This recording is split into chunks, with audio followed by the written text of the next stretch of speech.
Today's daf we're going to be learning is Gittin daf vav. Today's daf is sponsored by Hillel. There's more l'todah Odeh Hashem Elokai b'chol vaviv echavda shimcha le'olam. My fabulous co-chashmonim dappers, to my remarkable Hadran virtual kavrutas, to my mentor, one of a kind, Rabbanit Michelle, thank you for all you have done for me. 1 year ago, I survived a critical surgery after a life-threatening diagnosis, which resulted from a miraculous car accident. Words are insufficient for the hakarat hatov takadosh baruch hu. You have all been there for me in a myriad of ways by continuously davening, messaging, and more. Our daily limudim on and offline continuously fill me with hope and strength. So, a continued refuah shlema. Okay, we're going to get started with our daf, where we have a very, very interesting daf, a lot of different ideas. I will remind you again about the Tikkun Olam in-depth Shiur. There's 2 of the classes are specifically coming from today's daf, both about the Eidim Chotumim al Get and the Pruzbol, which we're going to get to. We're going to start with finishing up these issues of neder. So we were talking about the widow. The widow is not allowed to get her ketubah money. She's only allowed to do it with an oath, but they stopped the oaths because it was creating problems. But then, as a result, they had other problems, which is when we couldn't collect their ketubahs. So they said, well, we'll let you do it through a neder. And then the question is, how does the neder work? We ended with these questions. Can't her husband nullify the vow? So it would have to be either that she's not married, or if she's married, or those who say she could be married, it would have to be that she would have to take the neder in public. And if she took it in public, that's a neder that the husband can't annul. What about the fact that she'd go to a chacham and the chacham could be matir the neder? So we said yesterday that, well, she has to explain, when anyone who goes to undo a vow would have to explain to the chacham why. And what the neder was, and as soon as he would hear, he wouldn't undo this vow because he knows this vow is, otherwise she's basically lying. So now we saw that there was actually machloket, though, whether you really have to specify the vow or you don't. And then we ended with this question that if you say you don't need to specify the vow, how can a Kohen who married a divorcee go work in the temple after taking a vow when he vows himself from getting benefit from his wife? Then he can go work and he can divorce her after that, because as soon as he vows, he's going to have to divorce her. But how so? If he doesn't have to explain the vow to the rabbi, to the chacham, when he goes to undo the vow, then theoretically, he could just undo the vow after he does the work in the temple. So how could we possibly allow him to do the work in the temple before he actually divorces the wife, based just only on the vow, when the vow could be undone? If you hold that you have to that you don't have to tell the chacham which vow you're undoing. To which the Gemara said, the Gemara is going to answer now, top of our daf, Dimadrina le berabim. It must be, again, in this kind of vow, just like we said with the woman before, it would have to be a vow done in public. And if it was done in public, now we're going to learn not only can a husband not nullify the vows of his wife if it was done in public, but a chacham can't be matir anyone's vows if it was done in public. So if I take a vow in public, and then I go and I say, listen, I really feel bad. I shouldn't have done it. I didn't mean it, blah, blah, blah. And I try all those things that usually allow a chacham to undo my vow. He won't do it because I did it in public and it's just not undoable. To which the Gemara says, well, actually, that's a subject of debate. So that answer works very well. Hanicha works very well. If you hold that a publicly done vow can't be annulled, or nullified. But if you hold it does, then you can undo that vow. Then this won't help our Kohen here to allow him to do the work. So what do they answer? They do it, a different type of neder. Not only is it in public, but it's done with it says, al dat rabim, I'm doing this on your agreement, or I'm trying to think about how exactly the words are, but what it means is, I take a vow upon your agreement. That means, basically, if I want to go to a chacham to undo it, I can't, because it's done basically with that agreement of all these people, and those people then would have to all agree to have me undo the vow. And I don't even think it can be undone even by all those people, because it's a type of neder. Again, you're getting a hierarchy of nedarim. There's one done in public, there's one done on the opinion of all the people in public. And we're going to see right now, the Amar Meir said, Hilchata, the halacha is, even if you say if it's done in public, you can undo it. If you do it al dat rabim, there's no way to undo that vow. unless, which is what we're going to see right now, there's one limitation to that. You're not allowed to nullify this vow, annul this vow, get it undone by a chacham, if it's for dvar reshut, if you want to undo it for whatever thing you want. Okay, nothing, right, but not a mitzvah. If you need to undo this vow for the purposes of a mitzvah, yesh lo hafara. You can even undo a vow that was done al da'at rabim. Okay, so if I did this vow on the opinion of all these people, we can even undo it if I need it for the sake of a mitzvah. And now they're going to bring a story, which I warn you is a very difficult story to accept, very hard. So prepare yourselves mentally to hear what you're going to hear. There was a teacher of children. Rav Acha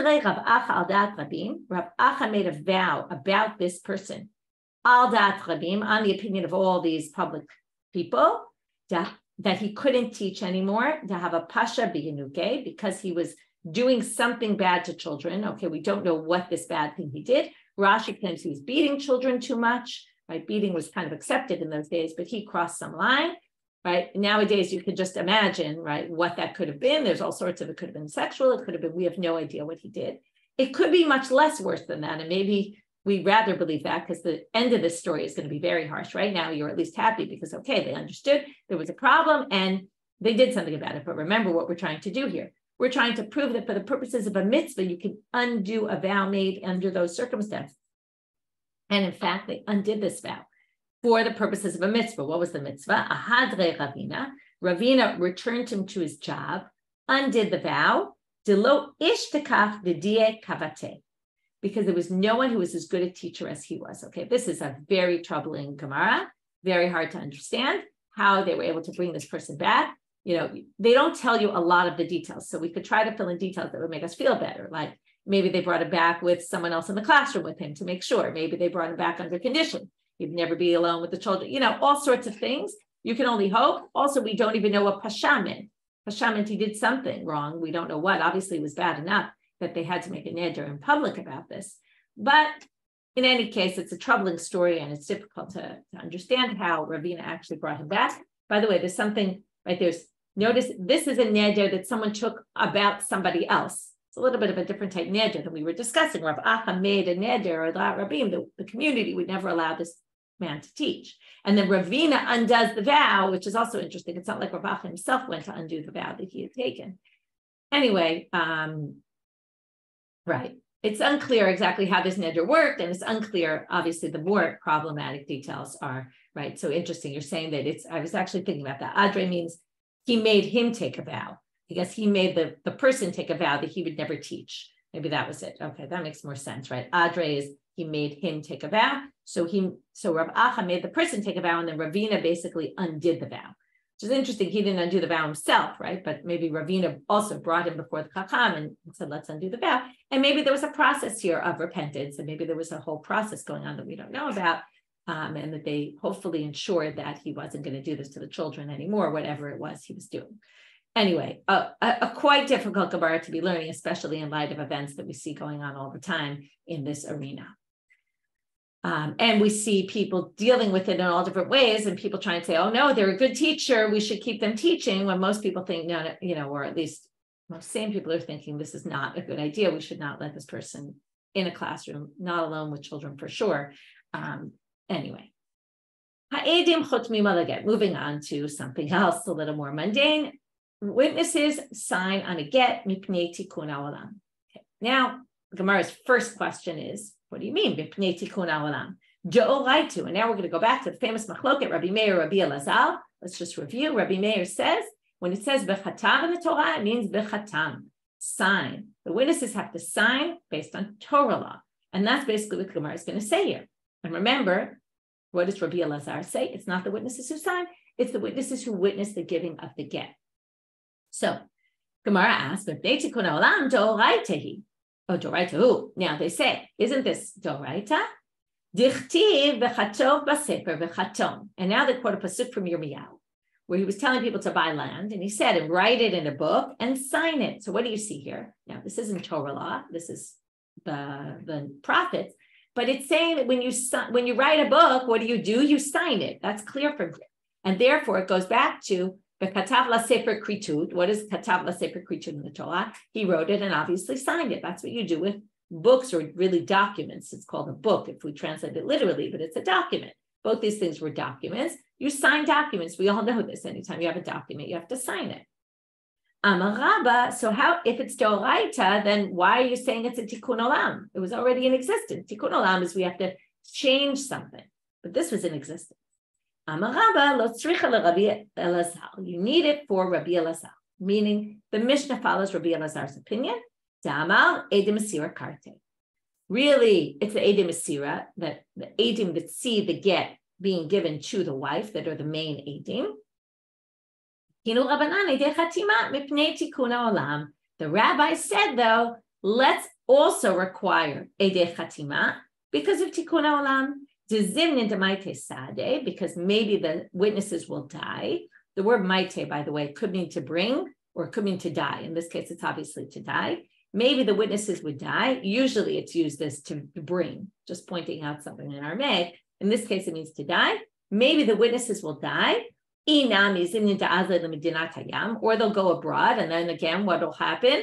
The woman will be in aguna because she'll have no way to prove. If she has to rely on the two witnesses that saw her, how is she going to gather those two witnesses? They could be moved, they could have, right? Anything could have happened. Therefore, let's have some written proof that we can always pull out the written proof, and then we can have proof that the get was given. Now, how does this work? If you hold edei mesira karte, then how does it help to have edim that's signed? So there's two approaches to understanding Rabbi Elazar, the Rif versus Rabbeinu Tam. The Rif understands that really, according to Rabbi Elazar, it could be either edei chatima or edei mesira, either or. And that's not really how we understood him until now, because we really went with Tosfot's approach, which I'll go back to in a minute, that it really could be either or. And what the takana is that you need both, okay? Both edei chatima and edei mesira. Rabbeinu Tam says no. You really need edei mesira. Why? Because the edud is not, according to the Rif, the edud is just to clarify that this happened. Okay, we just need edim to prove that something transpired. So what's the difference if it's the ones who signed or the ones who see the get being given? They're all basically equal. And the main thing is that the tikkun olam said you have to have both. It's not enough just to have one. Again, this is Rabbi Elazar's, through Rabbi Elazar's lenses. Now, according to Rabbeinu Tam, edim mesira affect the get. Without edim, it's as if it's like a tree falls in a forest and nobody saw, right? Nobody heard. Did it really fall? So, or I think just because if nobody saw it and he just gave her the get, that's not a get. You need edei mesira. That affects the get. So how does it help you to have edei chatima? According to the tikkun olam, if you need the edei mesira to affect the get. So we saw this at the beginning of the Masechet. He says, Rabbeinu Tam and Tosfot is quoted there on Daf Dalet, the mistama behechsher nase. If there's edei chatima, you can assume that it was done behechsher and that edei mesira. It's almost like a proof that this get was given properly. But without assuming that it was given properly, Rabbeinu Tam wouldn't think this would be a good get, because it's not enough just to have edim sign. The edim signing is a proof that there must have been edei mesira that saw it go through. It must have been done properly. That's his assumption. So those are two very different approaches to understanding Rabbi Elazar and why he thinks edei mesira karte. Is it affecting the get, or is it just proof that the get happened? Okay, but it's not really affecting anything, affecting with an E. So now that's one way to understand the Mishnah. And that's the simple reading. That's how I explained it when we learned it, which is, right, edei chatima is certainly not tikkun olam, according to Rabbi Meir. That's the basic halacha. You need edim to sign. But Rabbi Yosef Amar, afilu tema Rabbi Meir. I'm going to explain this takana according to Rabbi Meir. Now the takana is going to mean something very different than what we thought before.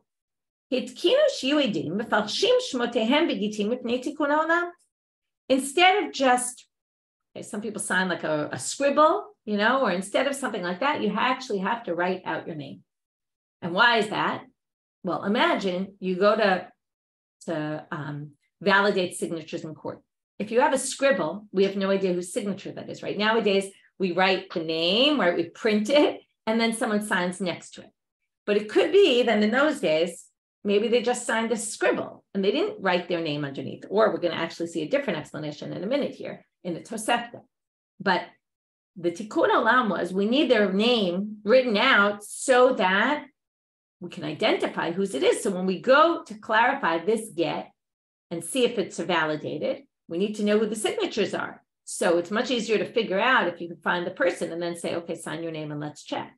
Like let's say we, or find it in the records in the court. Gittin, as it says in the Tosefta, Barishona, Haya kotev ani ploni chatamti eid. In the beginning, they were right. It sounds like they would write the words ani ploni chatamti eid without even their name. They would just write ani eid or something like that, and they wouldn't even write a name. And then what would they do? Right, this seems a little bit strange. Professor Lieberman tries to say that that this was in the Tosefta Pshuta that this had to do with illiteracy, that people couldn't write, so they would just sign something very simple. They didn't know how to write their name, maybe, and they could at least, I don't know, then they could write anything, but they would somehow write something, whether it's exactly these words or something very simple. And then, and if they could somehow see that this signature matched some other signature they had on record, that would be fine. But if they couldn't, it wouldn't be a good get. And then again, this woman is stuck not being able to get married. So Rabban Gamliel says they made a big takana, and it's interesting, they call this a big takana. And then they would have to say their names in order that it would be easier to identify who these signatures were and be able to figure out if they're valid signatures or not. To which the Gemara says, Ubasiman alo, wait. The takana sounds like after that time, everybody had to write their name in full and not using any sort of siman, sign, something. How could you say it doesn't work? If you go with this interpretation that tikkun olam was to write your name out in full, Rav tzir kava. Rav was known to draw pictures of fish. His signature was a fish. And it's so interesting to think about this, right? Rabbi Chanina tzir charuta, his signature was a branch of a palm tree. Rav Chisda samach, because there was a samach in his name, I guess, he would just sign samach. Rav Hoshaya ayin, he would use ayin, also he had an ayin in the middle of his name. Rabbi Barapuna tzir makuta, he would draw a picture of a sail of a boat. So all these rabbis we see in our day, their day, the Amoraim, are signing with symbols and not their full name. So if the takana was put out your full name, it doesn't seem to work. Well, Shane Rabbanan de Bekiyin Simanai. The rabbis, everybody knew that Rav signed fish, and everyone knew that this one signed a sail, and everyone knew that those were known things, to which, of course, the Gemara asked the obvious question, how did they make it known that this was their signature, that they're going to sign on document number one? No one's going to know. How would people know before they signed on document number one that this was their signature? Bidiske, well, we have lots of letters that they send and shooting that they send. People ask them questions and they wrote back with answers and they signed their names there, where that wasn't an official document that needed, but once they had all these shooting of Rav or letters of him, that people would receive these letters with the fish. Everybody knew Rav is a fish. And then they could sign these formal documents with that symbol because everybody knew that was Rav. Okay, so just simply to review, we started with this topic of, do you need lefaret et haneder? And if you say no, how does that work with the Kohen? We answered it was done in public. And if you don't think public is enough, then at least it was done on the opinion of people, right? Al dat Rabbim. And then we talked about dat Rabbim, that it really can't be ever matir unless it was for the purposes of a mitzvah. And then we got to that very challenging case to deal with. Then we had the Eidim Chotmim Al Ger Mipnei Tikkun Olam, and we have two explanations to this Mishnah. Either it's just Rabbi Elazar, and Rabbi Meir, it's obviously Doraita, or according to Rabbi Meir, they changed Eidim Chotmim Al Get means they signed their names in full, or they weren't really signing their names in full. Now we get to Pruzbol. Hillel Hitkim Pruzbol. So the background you need to know is that in the shmita year, just like you're not allowed to work the land, all the loans get canceled. It's called shmita karka, which is the land, and there's shmita kesafim, which is loans. And loans get canceled at the end of the shmita year. In order to avoid problems, that if you cancel all loans, people are going to stop loaning money. If they don't get back the money in time, they'll end up having their loan canceled. So first thing you need to know is there's a bunch of exceptions to this rule. If you give your documents to the court, since the pasuk talks about achicha, your brother, so if it's not your brother, brother relationship, brother meaning friend, but it's court versus individual, the court is allowed to accept loans. Okay, that's one exception. There's another exception, but we'll leave that aside right now. It's not relevant to our topic. So what did Hillel say? Hillel came Pruzbol. So now we're going to learn about what this Pruzbol is. It's non-hatam. It says in the Mishnah there, the Mishnah is in Shvi'it. Pruzbol eino meshamet. If you have a Pruzbol, then it doesn't cancel your loan.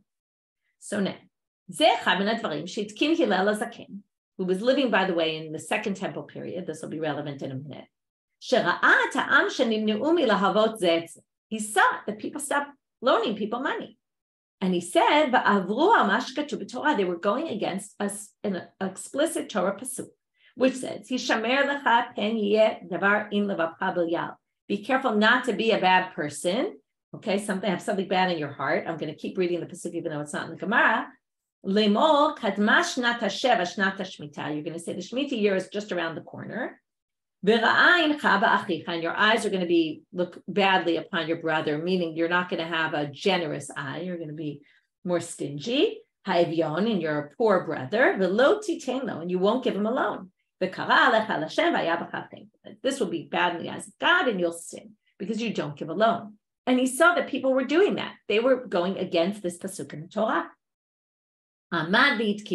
So he said, we have to institute Pruzbol. If you're wondering about the word Pruzbol, it's going to be exactly the very beginning of tomorrow's daf. Is going to explain what this word Pruzbol is from.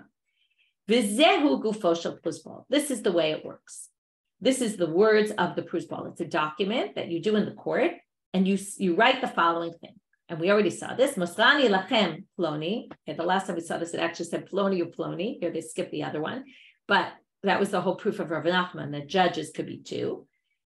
I'm passing to you, so-and-so and so-and-so, the dayanim shebemakom ploni, judges that are in this particular city, shekol chov sheyesh li etzel ploni, that any loan I have out, that any IOU I have, that someone owes me money, she'eguvenu kovman sheretzeh, that I am allowed to collect this anytime I want. V'hadayanim chotmim lamata o edim, and then you have judges sign this, or you have witnesses sign this, which we also discussed already. Okay, that's Pruzbol. Now we're going to start a whole slew of complicated questions about Pruzbol. First major question is, I don't understand. By Torah law, it's true there was a Torah prohibition going on that people weren't loaning people money. But on the other hand, the Torah says your loan is canceled. That means if I lend you money, you do not have to return the money to me. By Torah law. This is just like we said about the get, right? We had the Torah law that if the husband doesn't want to give the get is canceled if he goes to the Beit Din, right? But if Rabban Gamliel makes a takana, well, that overrides the Torah law. And we said, how could it possibly override the Torah law, right? So same thing here. How could this takana Pruzbol override the Torah law? You don't have to return me the money. And yet the rabbis come and say, you have to return the money because I wrote up this document in the court. How does that possibly work? So we're going to have at least one answer, maybe two. There's two different ways to read. We're going to have Abai, and then we're going to have Rava. And it's unclear whether Rava's answering a sub-question that came up in Abai under Abaye's answer, or Rava's answering this question also. So let's just start with Abai. B'shvi'i b'zman hazeh. We're talking about shmita in our time. Now, in our time, he means in the time of Hillel HaZaken. Hillel HaZaken lived in the Second Temple period. And what does he say? Well, you have to hold like Rebbe he. In other words, this takana Pruzbol, Hillel was holding like Rebbe. Hillel came before Rebbe, but whatever Rebbe said, right, was something Hillel had held before him. Titania, as it says in a Braita, Rabbi Yomi, v'zeh devar hashmita shamot. Okay, notice the two words shmita and shamot come right next to each other. They're the same root. V'shtei shmitat hakatuv b'daber. The drasha is, there's two shmitot being referenced here. And here's something a little complicated in the text, which Rashi is going to fix and change a little bit. Echad shmitat karka ve'echad shmitat kesafim. It sounds like we're talking about the way I said it up before, the shmita of the land and the shmita of the money, right? Which is loans are canceled. But Rashi says when they say shmitat karka, they actually mean Yovel, okay, the Jubilee year. Because the Jubilee year was no longer happening in the Second Temple period, because you need the majority of the Jews to be in the land. And in the Second Temple period, there was no Jubilee by Torah law. That's the real root. And that's why Rashi changes this. And in fact, the Yerushalmi, I think, has the here said that it's Yovel and it's not Karka. Anyway, the way Rashi understands this is basically there's Yovel, and then in the other category, there's shmitat kesafim and shmitat karka. And bisman shatam shamet karka, which is Yovel, when there's Yovel, atam shamet kesafim. Then there's loans be canceled and the land doesn't work. You don't work the land. But But in the time when there is no Yovel and Jubilee year happening, which was in the Second Temple period, then you no longer had, and now according to this, so stage one is, by Torah law, you can't work the land, your loans are canceled. Stage two, after the destruction of the temple, first temple, the majority of the Jews aren't in the land, there's no Jubilee year, there's no shmita on the land, and there's no shmita on the money. Turn to Amud Bet, we're going to get to the third stage. Takinu Rabbanan de Tishamet Zecher l'Shvi'i, but the rabbis instituted what we call shmita de Rabbanan and said, well, you're not going to work the land in the shmita year. You're not going to collect loans in the shmita year. Why? Because we want to remember this concept of shmita. If we say there's no more shmita anymore, well, we're going to have a problem, right? People are going to forget this whole halakha. So we're going to institute that on a rabbinic level, this is going to be the case. Then stage four, people stop loaning people money. So Hillel said, Pruzbol. So Hillel says, we've got to institute Pruzbol to resolve this situation. So now the Gemara is going to have another question, which is the same gist of the first question, but the opposite, which is assuming that we're talking about Bisman Hazeh, and Shemitah is only rabbinic. Now, what did we say? Stage two was, there is no Shemitah anymore. Stage three was the rabbi said, let's make shmitat kesafim so we remember shmita, which sounds very nice. We do all sorts of things to remember things, right? We break a glass at a wedding to remember Jerusalem. We take lulav all 7 days to remember in the temple. They took it 7 days. There's all sorts of things. But this one is much trickier than everything else because umi kamidi dimidolai talom sham tashvi. Now, if by Torah law, the loan's not canceled. That means you have to return me the money. Takinu Rabbanan de Tishamet. How can the rabbis then come and say, you don't have to return me the money? They're basically causing me a loss, right? Before Hillel came and did Pruzbol, basically, how can the rabbis institute shmitat kesafim zecher l'shvi'i to remember this idea of shmitat kesafim when they're basically making me lose out on getting my money? By Torah law, now we're at the opposite. Originally, by Torah law, we were saying, how could they not make you pay me? How could they make you pay me back? How could they make you take a loss? You're the borrower. When the law says, you don't have to pay me back and the money's yours. Now we're asking the reverse, which is, how can after, there's no more shmita on a Torah level because there's no yovel. So you should have to return me the money. And now the rabbi said, well, we're redoing, we're putting back in shmitat kesafim and making you not pay the money. So how could we possibly do that? You already have the money in your hand because I lent you the money. So when you don't return me your loan, you're not doing an action that goes against Torah law. You're just not doing anything. It's always easier to say if it's sheva al tase, you just sit and do nothing. You just don't return the money. So that's not as big a deal to say that goes against what the Torah law is. Okay, that's one possible answer. Now Rava comes in here, and here's the tricky part about Rava. Some people think that Rava is answering this question. So let's just keep going because we're in the middle of this sugya. And we're saying that let's just read the sugya like this. Rava says, hefker beitin hefker. Rava says, oh no, who cares that Torah law, you don't have to return me the loan. And now we say you have to. Because the rabbis have power when it comes to money to move money from one hand to the other. The rabbis could say your money, it's not your money. It's really someone else's. They can do that. So it's a power the courts have, which then we're going to get to where do we know this. Before we get there, I'm going to show you the other way to read this, which is that Rava is answering the original question. Remember what the original question was. If by Torah law, again, it's the same idea, right? If by Torah law, you don't have to return me the money, how can the rabbi say with Pruzbol, how can Hillel make a takana that goes against Torah law? And the answer Rava says is hefker beitin hefker, which means that Rava hasn't, remember what Abaye said. Abaye said, oh, it's shmita bisman hazeh, which is Rabbanit. Rava seems to have no problem, even if we say we don't hold like Rebbe, and we say that shmita in the time of Hillel was actually by Torah law. Still, you can do it because of hefker beitin hefker. Hefker beitin hefker is strong enough to override this. Okay, and that's so those are two different approaches. And according to Rabbi, you don't have to say it's rabbinic if you say that Rabbi is answering that original question, which is not clear. There's two approaches to how to read this sugya. Okay. Before we get into hefker beitin hefker, where we know this from, I just want to talk about something else which doesn't appear here. If you took the skills class at the time or you listen to it now, it was there, which is that there's another midrash that basically talks about a midrash halacha, which talks about the whole idea of pruzbol, and it explains it very differently. And this whole sugya wouldn't really have been there, because what it does is it says, because I told you that it says et achicha, right? So asher yelecha et achicha teshamei yadecha, your brother. Your brother means, right, equal. We're both on equal levels. Mikan, and then it says lo hamaser shtarot lebeitin. If you put your loan in the court, then it's not, shmita laws don't apply. So according to the Midrash, Mikan Yitzkin Hillel Pruzbol, the Kaftarash Hillel, and he basically said, since shmita kesafim does not apply if you bring your documents to Beit Din, so let's just have everybody bring their documents to Beit Din. And then you don't have any question this goes against Torah law. This is actually within Torah law, okay? Because according to Hillel, what Pruzbol is basically bringing your documents to court. Now that begs another question. Well, then what was the tikkun olam? If it's within Torah law, then what's the tikkun olam? So there's a bunch of different interpretations, and this is just interesting.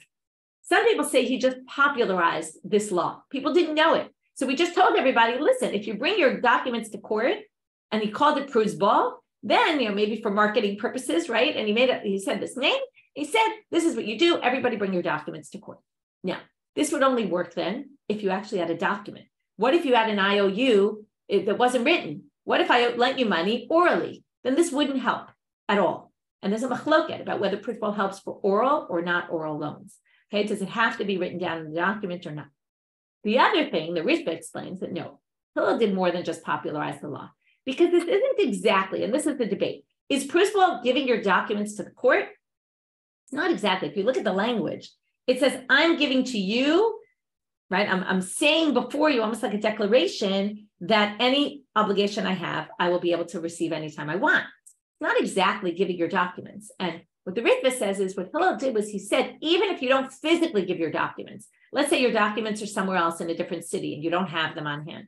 Even if you don't give them, this is like you're giving your documents to the court. You're basically doing it without the action of actually physically giving them. You're writing a different document, which is as if you're giving them to the courts. Or it's also effective even if you have an oral contract, okay, or not a contract, but an oral agreement.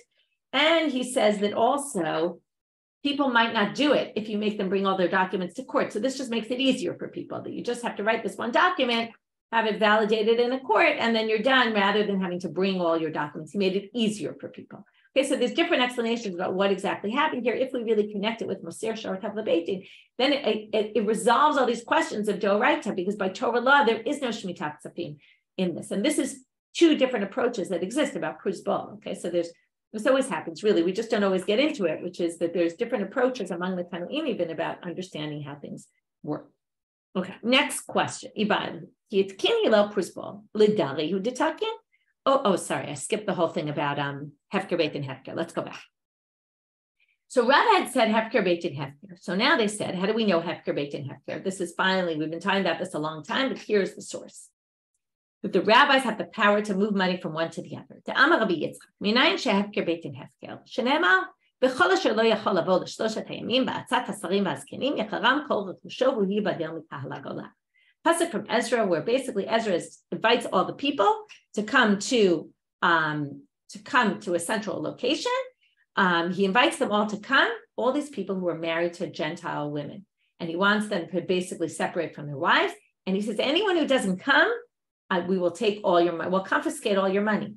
So what do you see here? They have the power to confiscate. Now, this, by the way, is in a case where people were doing something wrong. Okay, the next one is not going to be where anyone's doing anything wrong. Whenever you have two proofs of scheme, you have to try to think of differences. That's one. There could be more. That's the first one that comes to my mind, which is they were doing something wrong. The rabbis have the power to come in and say, if you're doing something wrong, we can take your money away. This next one is a little bit different. Rabbi Elazar amar mehacha. This is when they divided up the nachala, who's getting which lands. Okay, when we got into the land of Israel. So Elazar and Yoshua stood there, and the Rashi Ha'avot, the heads of the tribes. Why does it say Rashi Ha'avot?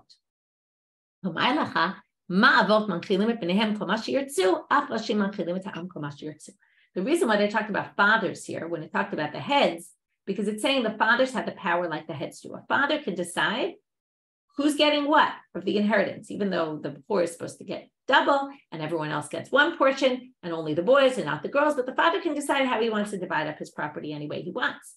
Likewise, these heads of state had the power to divide the money the way they saw, to divide the property, which is money, the way they saw fit. So here you see, now here it's not a case where anyone did anything wrong, and yet they still have the power to divide up the land. So that shows that courts have the power to do this, although we'll see in a few minutes that not every court had the power to do this, but we'll get there in about another minute or two. Now they ask the following question.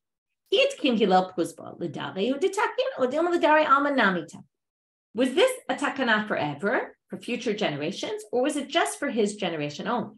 To which the Gemara asks the mind of Kamina, what's the difference? So it's whether he's instituted for his time or not, we're still continuing it. So what does it matter?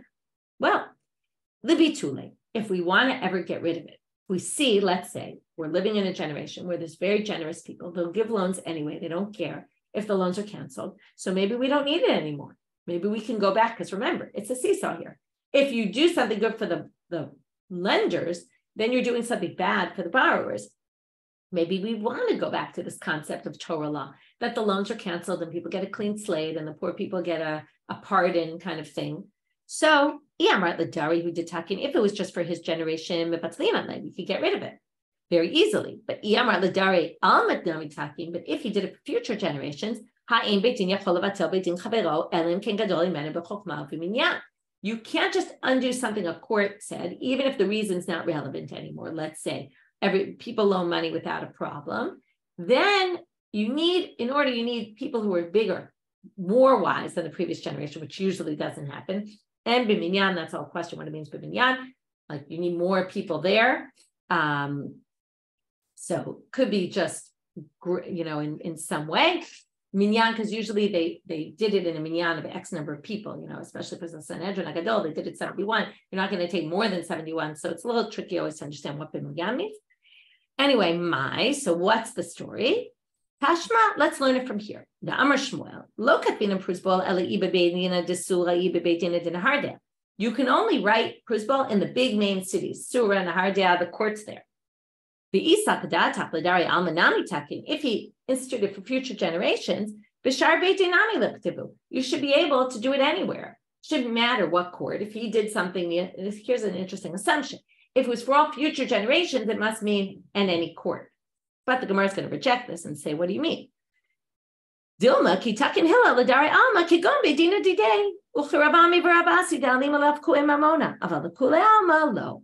Just because it's limited to particular courts doesn't mean that he limited in terms of just his generation. Could be he did it for future generations, but said only in a court, though, that has the power to uproot money. Now, I told you we're going to see. Not every court has the power of Hefker Beit Din Hefker. Not every local court can just say, oh, yeah, we're giving this money. Only the big courts. And they give an example from their times, like Ravami and Ravasi, who have the Alima Lafkuim Mamoni, means they have the strength to uproot funds from one to the other.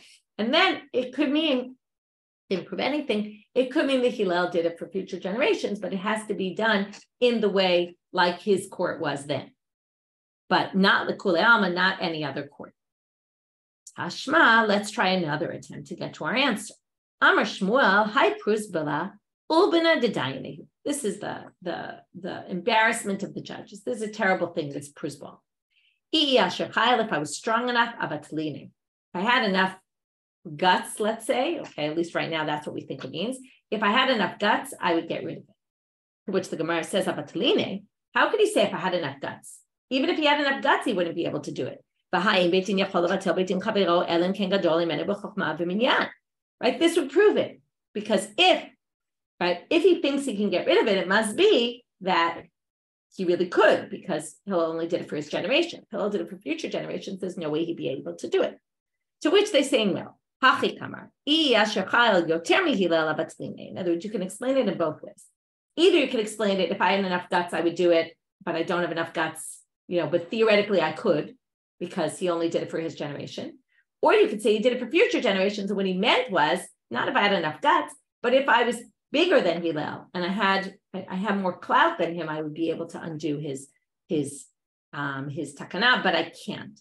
Okay, he obviously saw the side of the poor people and the struggles of the poor people and felt like this is not a good takana. This is interesting, right? When you have someone who institutes something to make good in the world, first of all, not everybody will agree that this is good.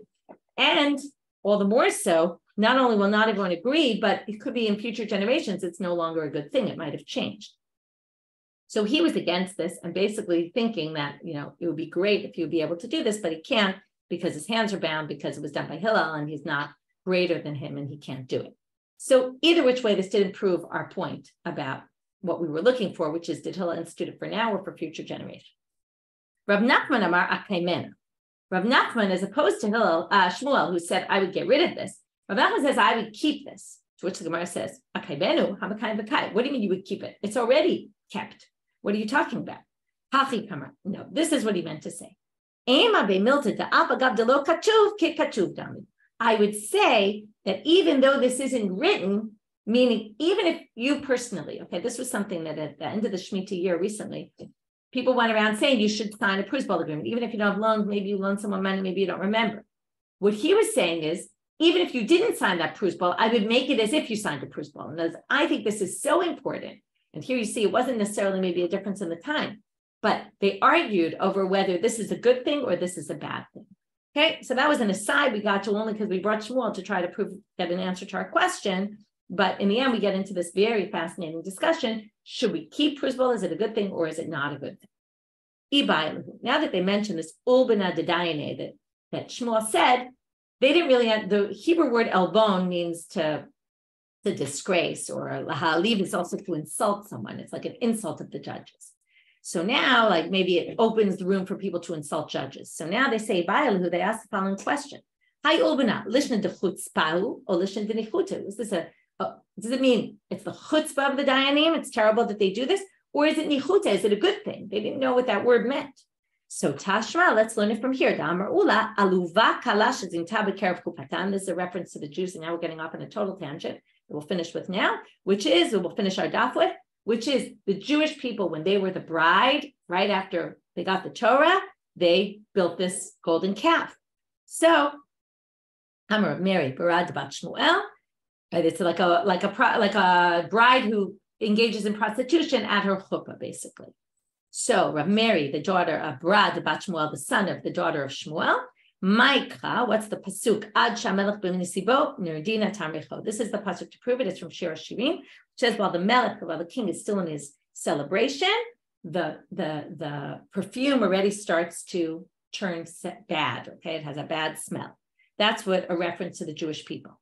Rava points out, Rava, notice the wording though, Adayin chavivutu kaban. Even so, God still loves us. How do we know this? Because look at the pasuk. Natan v'lo katuv isliya. Natan recho means it gives its smell, but it really means it gives like gave way and went bad.